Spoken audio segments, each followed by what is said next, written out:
He's got trash bags around his head and his feet. A college student with a promising future. If you try to conceal whatever happened in there, you've obviously got something to hide.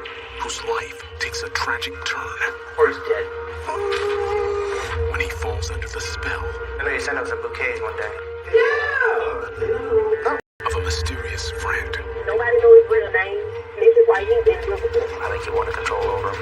And the clock is ticking. Just to say, he's not going to do it to somebody else.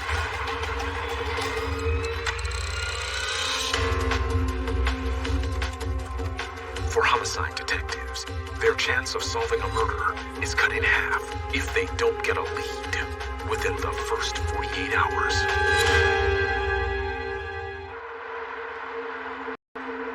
Atlanta, Georgia. A cold winter afternoon on the north side of town. A hotel maid makes a disturbing discovery. 1101. I had a housekeeper go check a room, and something looks really weird in there. Something's wrapped in a plastic bag, and it's got like a white bedspread around it. It almost looks like a body. And I'm afraid to pull on her because I'm too scared. Or was it someone else? Police respond to the room, pull back the covers, and find a man dead.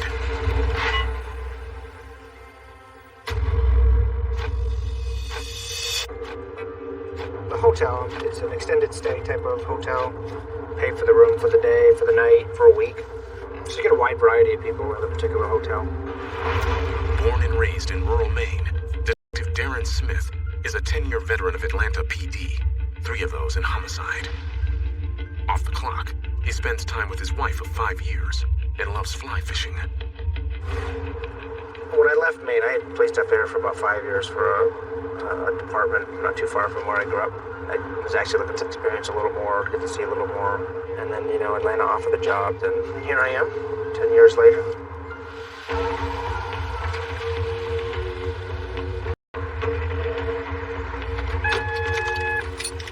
Detectives Summer Benton and Scott DeMeester were the first to arrive on scene. What we got? The body's on the floor. It's right inside the door.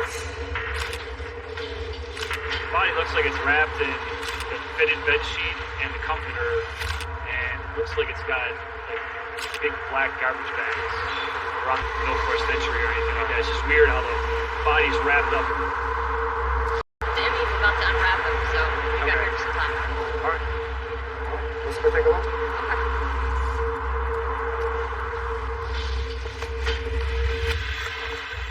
Black male, early to mid-20s. Does he have any ID or anything on him? The man isn't carrying a wallet. There's no stab injuries, no lacerations. Doesn't look like there's any bullet holes, any blood at all. The ME estimates the man has been dead for at least 8 hours. But the cause of death is a mystery. I can't speculate if this guy overdosed on drugs or there's just some trauma that we can't see. No clothes, no suitcases, no personal item. The team finds little evidence left behind. What we need to do now is find out who was renting the room. If you take the time, try to conceal whatever happened in there, you've obviously got something to hide. The manager said 2 black males have been renting this room for the past month. Do we know who the room was rented out to? Corey Robinson from Macon, Georgia. According to the hotel manager, the 2 men were due to check out by noon today. The manager said that 2 men were always driving a white U-Haul pickup truck. And some of the cleaning staff saw the white U-Haul leave moments before, the maid found the body. And they do have video, there's cameras all over the complex here. Hotel surveillance cameras may have caught the truck leaving the scene. We're going to have to get that video at a later time. But the video is managed off-site, and it may take weeks to get it downloaded.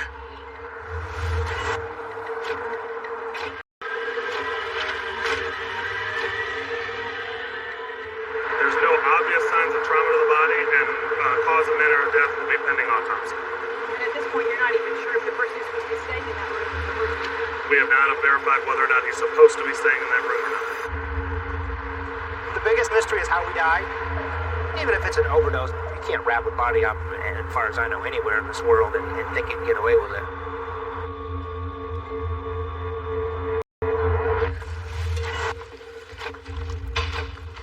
First things first, I need some coffee. One thing I have noticed is, watching the show, that our coffee pot is much cleaner than some of the other departments. I mean, the pots you couldn't even see through.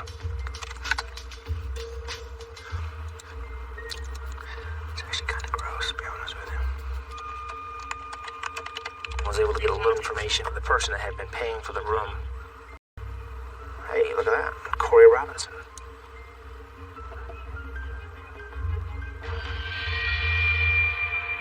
Man, that looks just like the guy rolled up in the blanket.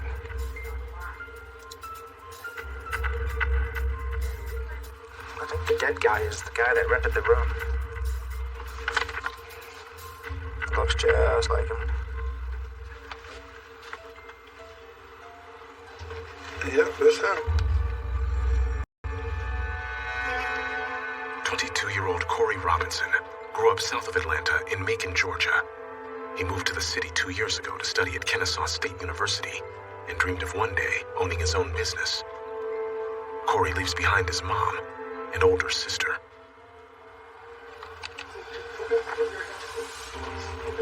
He's a fairly young kid. No criminal history. What the hell's he doing in a hotel room in Atlanta? Once the medical examiner does autopsy and we can confirm the ID through fingerprints, we'll reach out to Corey's family and see if they can't help us out. The cleaning staff says that the two people in the apartment were driving a U-Haul truck, and the U-Haul truck's seen leaving 5 minutes before the maid went in and found the body. Chances are, if we can find that truck, we're going to find out who left Corey in that hotel room. Right. If we can get a good plate, we can send out a bolo for that truck. My name is Detective Smith with the Atlanta Police Department in Atlanta, Georgia. And I was wondering if you could help me find one of your trucks or give me some information on it. We had a suspicious death today in Atlanta, and we're trying to determine if the deceased guy was the person that rented the truck. His last name is Robinson. First name is Corey. They can't find anything for him. Thank you. Bye-bye. If only one person got in the truck, I feel comfortable that that was the guy he was with. And this could be an OD case, cause of death-wise. You know, there shouldn't be any reason he can't come talk to me and just say he was scared, whoever this guy is. But rolling up in the blanket and stuff. I mean, it's too suspicious to me. 7 hours in, the circumstances surrounding Corey's death are still a mystery. So hopefully we'll get an initial response tomorrow from the medical examiner. Kind of push forward from there.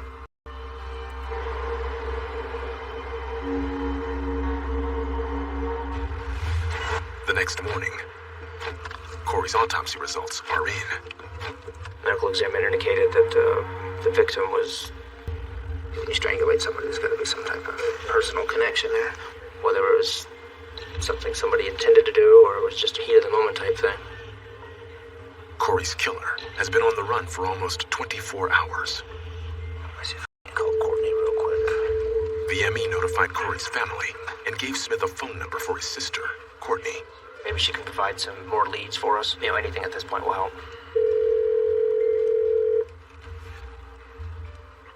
Hello? Hi, is this Courtney? Uh-huh. Hey, Courtney, it's Detective Smith, Atlanta Police Department. How you doing? Hey, how you doing? You guys, doing okay? Or trying to, anyways? I know it's hard. It's just the thought of somebody, actually strangled him is hard. It's hard. It is. I'm never worried about my brother, but it's just like lately I just was getting about something wasn't right.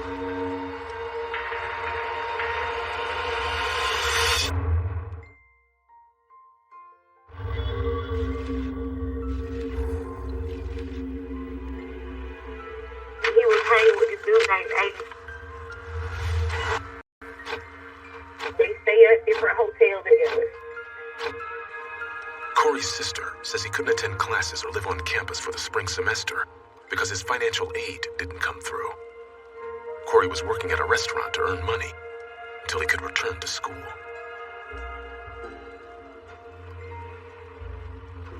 I want to say my brother met Ace before the end of October. Okay. He came down here making, like, right the day before Christmas. She says about a month ago, Corey came home after he and Ace had a fight. The guy snapped on Corey and they got into a big disagreement. And I just remember him saying that he's always aggressive and controlling. Have you ever met him? I met him one time.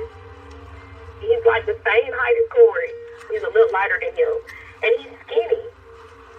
I can't find a picture for him. Nobody has a phone number for him. It's just like he's invisible. This is who my brother was.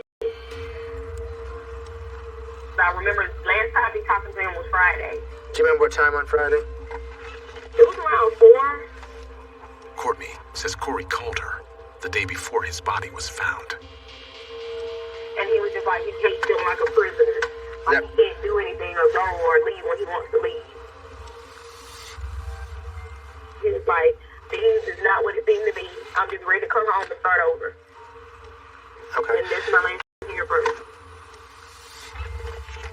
So the only thing that I can think of is that Ace would be pissed because my brother was just like, hey, I'm ready to go home. I don't know. All right. Is there anything else about Corey I should be aware of right now? Only thing I can think of, he has this person on his Instagram page. And this dude hangs with him and the Ace guy. So I remember my brother telling me that's his best friend, and they all hung together. Halfway through the first 48, Smith has a person of interest, Corey's friend, Ace. We need to talk to him. I mean, we don't have any reason to arrest him right now, but he needs to, explain as to why he hasn't contacted us or why his friend was killed and wrapped up in a bag in a hotel that, they may have been staying at together. Courtney was able to give us the name of a friend to both Corey and Ace. And we go track him down and, hopefully he's cooperative and will give us the real name of Ace. Detective Smith? Hello, I'm calling in reference to the Corey Robinson case. Yes. Smith gets a call from a woman who worked with Corey at a restaurant downtown. Corey always made it his business to come say hi to me and come say bye to me, and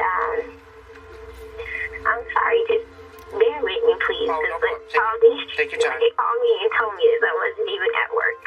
Take your time. We're okay. I'm calling because the last day that I saw Corey. The coworker tells Smith she has information on a possible suspect. I can leave now and head up there. Okay, you can come. Do you want to go, or? Yeah, I'm just sitting here, waiting on the paint to dry. You go fly fishing when it's this cold, man? In Maine, yeah. That's one thing I never had a hobby. I guess it's time to get a hobby. Well, if you want to go fishing when you retire, let me know. So when you have like those pants on, like I see jokers on Like those cranberry juice commercials.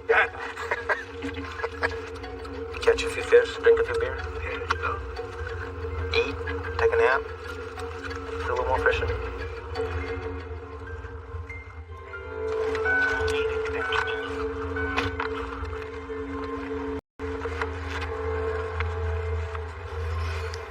When was the last time that you saw him at work? It was before Christmas. Jasmine says she last saw Corey a month and a half ago. We got 3 bouquets that day. 3? The very first one that came, I ran upstairs. I'm like, Corey, who's just sending them flowers down the stairs? He was like, somebody sent me flowers. Maybe 10, 15 minutes later, the second bouquet came. And the third time was probably like 10 minutes after the second one. Expensive bouquet for a hotel. Yeah, they were all big like that. The card that came with it, did that have anything on it? It Did you read said from your Ace.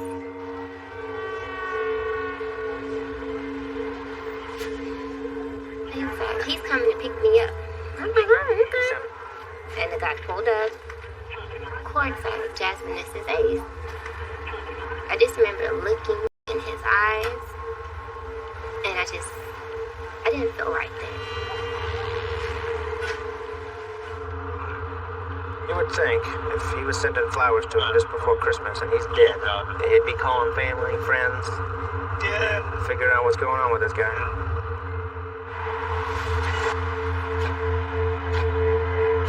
I think he would have called her mother by now. Or somebody. Suspicion of Corey's friend, Ace, is mounting. Probably got jealous of him because he said, I'm leaving, I may not be coming back. But Smith still doesn't know who Ace is. I have to talk to the sister. We'll give the name of this mutual friend. Smith looks up Corey's Instagram page. If they're all hang out all the time, he should have a pretty good idea who Ace is for us. Ready? Yep. There's no reason he can't give us Ace's name. If he doesn't give me that information, he's got something to hide. Smith and Detective Scott Berhalter head out to the friend's last known address.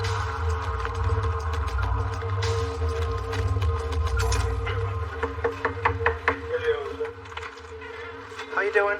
I'm Detective Smith with the Atlanta Police Department. May I come in? Thank you.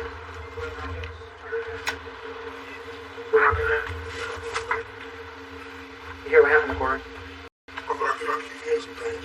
What have you heard? And they calling the boy. He's got to with somebody. Who's that somebody? Ace. What's Ace's real name? Yeah, Hey, you got it. I know you know what his name is, man. You know what happened to Corey? no, I do not. You know. Corey's dead.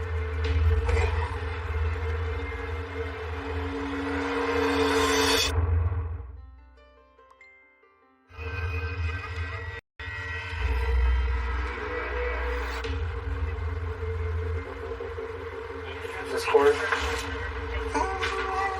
Hang on, man. I gotta find out what happened, okay? I need to know who Ace is, man. Who's Ace? Okay.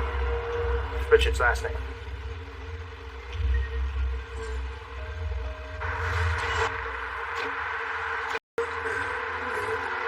His friends. They were living together, right?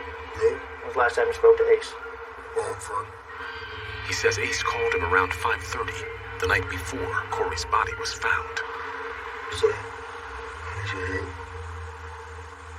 You got a text. And come. Ace asked him to come to the hotel he was staying at with Corey. Like, you know, this is my best friend in the world, man. I'm doing the right thing, watching see anything. You're doing the right thing for Corey. Corey can't tell me what happened. But you're gonna speak for Corey.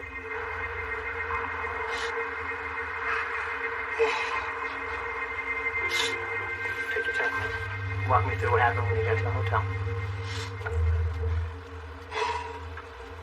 Yes,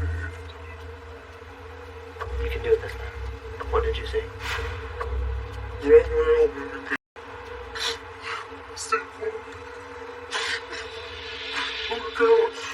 Couch on the room couch? Yes, that's the like drunk or something. So I'm like, God, what else you gotta get out? I thought he was me. That's the only thing that's the With scratches and stuff? Yeah. Did he tell you what he did? I don't think you enjoy it. It was popping up face. You see what you did? I said, so when is this happening?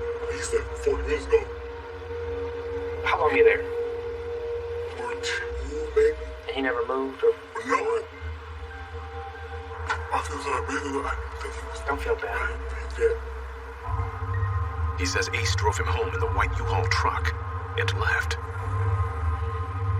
Thank you for your time, man. We'll be in touch tomorrow. I think he knew what happened. I don't think he believed that his friend was dead until we told him. We've been at it since like 10:40 this morning, bouncing from place to place, trying to lead after lead, and finally this one pans out for us, so it's always good.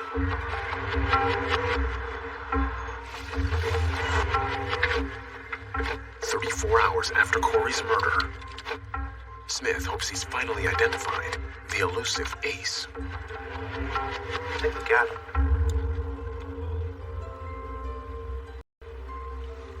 It looks like a clean-cut kid. 26-year-old Richard Williams spent time in prison for fraud. He has an outstanding warrant for a probation violation. Corey was a good kid. Worked hard, went to college, aspired to be something in life. And it looks like he got introduced to Ace. Within a couple of months after that introduction, he's found dead in a hotel room. At DM, we have enough for a warrant then.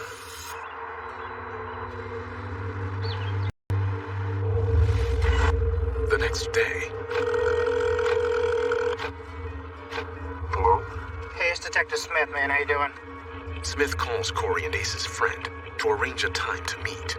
You available to come look at some photos for me? Sure. Okay, awesome. Thank you. Bye.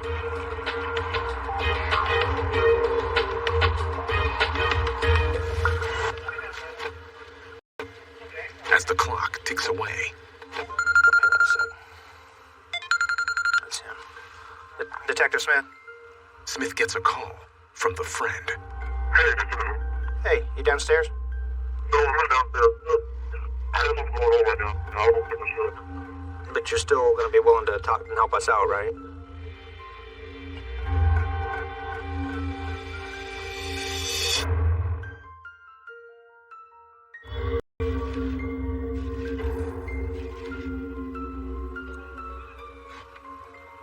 Don't feel safe. You don't feel safe doing that. A relative of the friend gets on the phone. A person that actually goes that far, to actually harm somebody like that, what makes you think they want to do it to somebody else?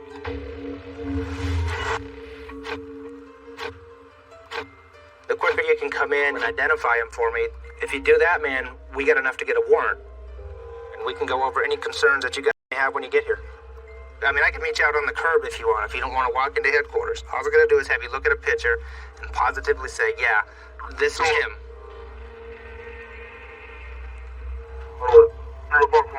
Okay, well, we'll see you tomorrow. If he's scared or frightened and whatnot, you can't let the guy that did it get away, because who's to say he's not going to do it to somebody else. I'm going to wait till 4 tomorrow. If he doesn't show up after that, I got to go hunting for him. As the first 48 comes to a close, the case is at a standstill.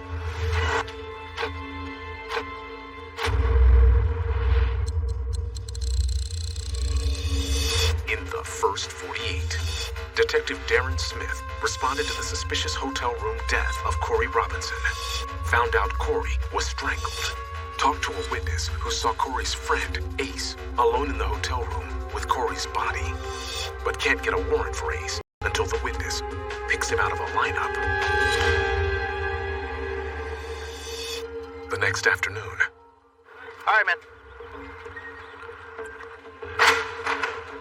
I just spoke to the friend. He ID'd Richard Williams as Ace. 4 days after Corey's... I got everything I need right now, except for him. While the fugitive squad hunts for Ace, Smith meets with Corey's mom and sister in Macon. We tracked down quite a few leads, spoke to quite a few people, okay? And we know who we're looking for, and we're actually out there looking for him. Do you recognize a person in that photo?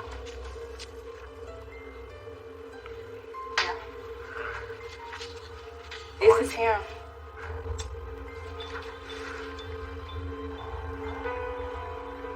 When I met him, it was in January when he came and picked Corey up from here.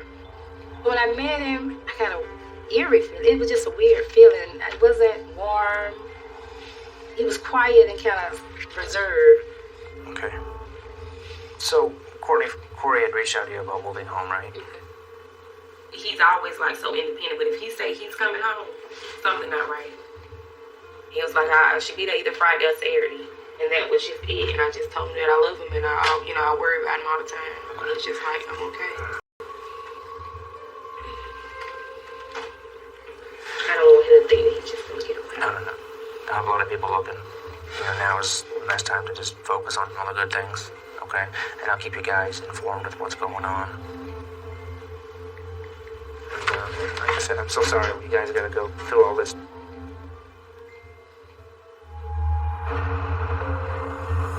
That's the hardest thing in life for a family to go through, I think, is one of their loved ones getting killed. I think overall they'll feel at ease now, knowing that we're gonna be out there looking for them.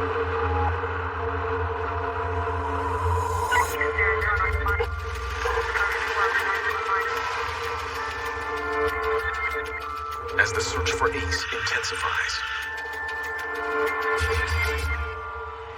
Smith gets surveillance video from the hotel where Corey was murdered.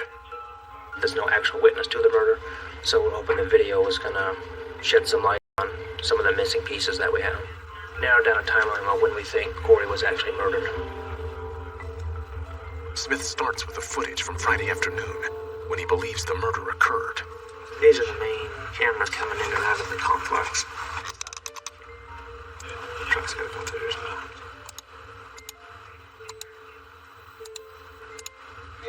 So I gotta hold this button down for fast forward. Is your finger getting tired? Yes. I'm gonna break it. Some scotch tape. So I can get back and relax.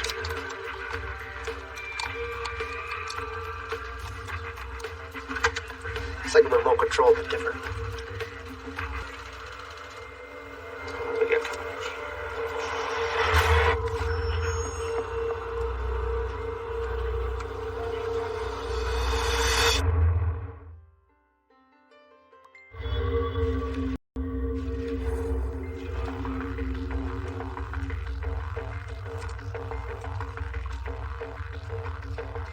Hopefully this is gonna be Ace and Corey.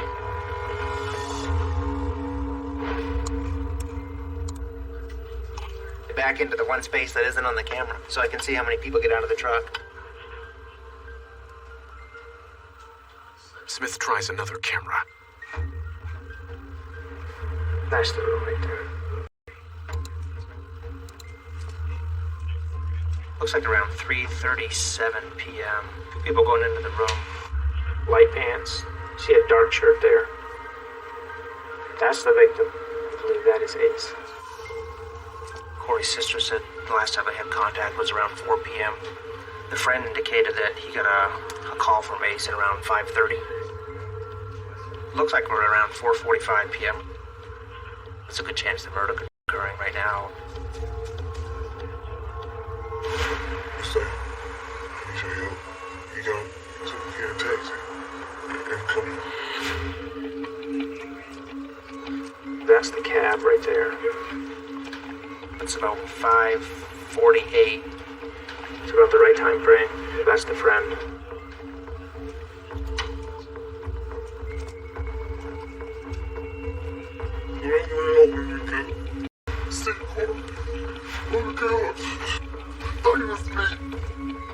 How long are you there?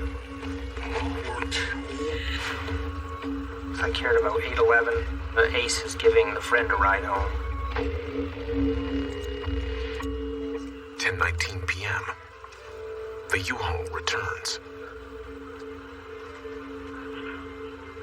Looks like only one person gets out, and that looks like that's going to be Ace.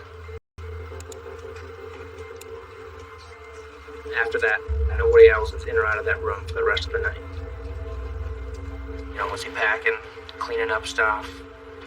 I don't know if he slept at all, or if he was too busy figuring out what he needed to do next. Smith checks the footage from Saturday, the day Corey's body was discovered. There he goes, 12:10. Police are called there in 10 minutes. This video definitely confirms that Ace was the last one in that hotel room with Corey. He stayed there the whole night with a dead body in a hotel room.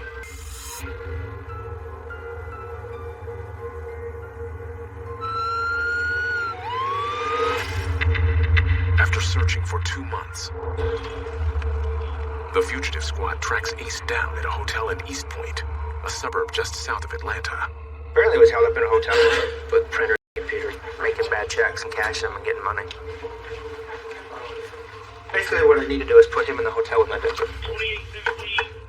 And then we can move forward with what happened in the hotel room. I just want to know why the things happened the way they did and what led up to everything between him and Corey.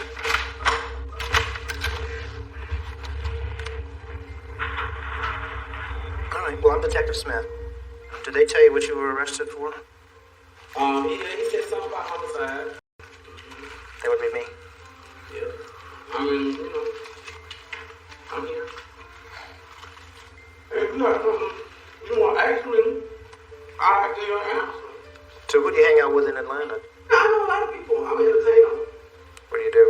I do pageants like Mr. Universe and Mr. Black Universe and Mr. USA. I'm a national title. So you get a lot of contacts in Atlanta? Yeah. I'm a likable person. Smith asks Ace about the friend who said he saw Corey's body in the hotel. I know him for years.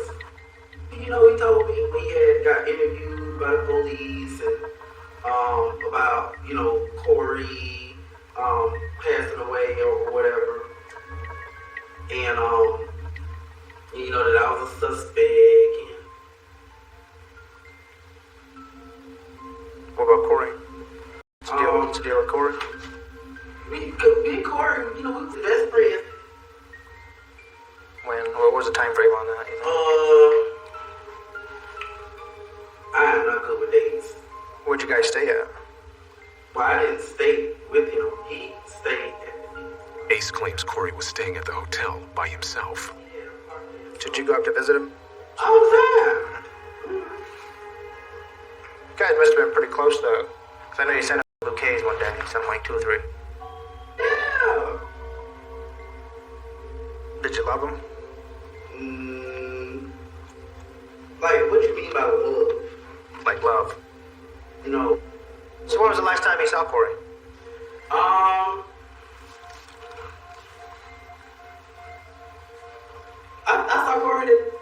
I saw Corey the day he died. And I seen him that morning. I bought something to eat.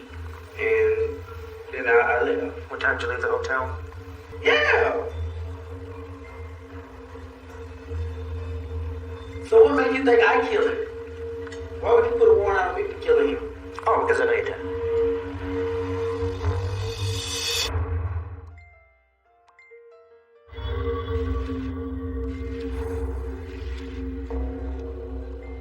I'll tell you one thing about me.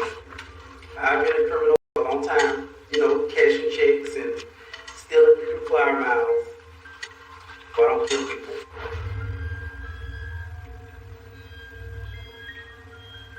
Well, that's what we got. Let's just get to the meat and potatoes. Do you ever remember renting a U-Haul truck? Yeah, a bunch of times. You should rent one in January. I had one probably around that time. I always had a U-Haul. Well, let me tell you what we got. You know, there's cameras all over that hotel, right? Oh, they should have. Oh, they're everywhere. Let me tell you what the video shows. Okay. 4 o'clock on the 30th, 4 p.m. You guys come in with the U-Haul truck. You go into the hotel room, okay? And I never see Corey come back out. But I do see you come back out. Basically, you're seen leaving in a truck from Corey's hotel room 6 to 10 minutes before the body's discovered. Corey ever indicated to you that he wanted to move back home? He used to say that all the time. Every time he got broke, he used to say that. Let me tell you what I think happened, and I could be way off on this. Like you said, Corey was probably broke, didn't have anywhere to go, and his best bet was to move back with his mom. And some type of argument broke out where things got out of control, and before you know it, Corey's kind of lifeless, and you're like, now what do? I am not a killer. I do not kill people. You killed him, just as dead as can be. You took that poor kid from his family because you were pissed at him because he was moving back home. Oh my God, pissed? So what gives you? Got it all twisted. So what gives you the right? Got it all. So what gives you the right to? Man. So what gives you the right to do what you did and leave him rolled up in a blanket? You are way off. You are way off. If you think I'm jealous. Jealous? Man, you is crazy. Well, why else would you say? Why don't be jealous of him for?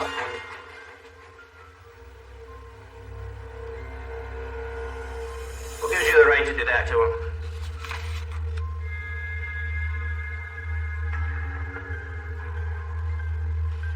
Oh, I did that? Yes, you did. I don't remember doing that like that. It was a tie with your hands. Oh my God, you was crazy, man. I ain't got that in me. I can't strangle nobody. Everybody says that till they do it. You know what that is? What is what? What's that look like to you right there? It's a fingerprint. Oh, okay. That's why you're here today. Smith tells Ace they found his fingerprint on a trash bag at the crime scene. A fingerprint? Let me tell you which trash bag it is? Tell me. That one. Oh. The trash bag had your print on it that's covered in Corey's head. Okay. That's enough right there. He had no money to buy no trash bag. But I don't think he put it over his head, do you? Oh, well, hell, trash bags was all in that. It's true, because it was a moving process. What was you going to do with the body? Throw it in the dumpster? What? I'm just curious. Why would you wrap it up in that blanket? Oh, I didn't wrap nobody up. Well, I'm not going to sit here and go back and forth all night. But sit tight. We'll be back in a minute. Yeah, we're good, man.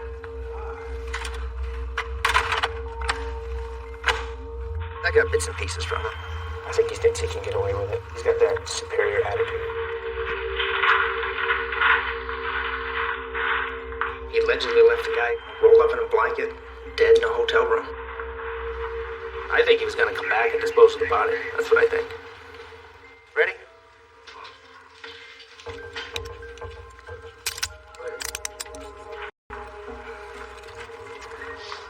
They pull up the... Oh, yeah. They get sorted out. We may never know what happened in that hotel room. I think he likes to have power over people, and just by the way he's talking, it looked like Corey was getting packed up and moved back to Macon. He might have like, no, I'm not going to have that. You know, I didn't say you could do it, so you can't do it. And just got out of control. I mean, that's what I think happened. I think he wanted control over him.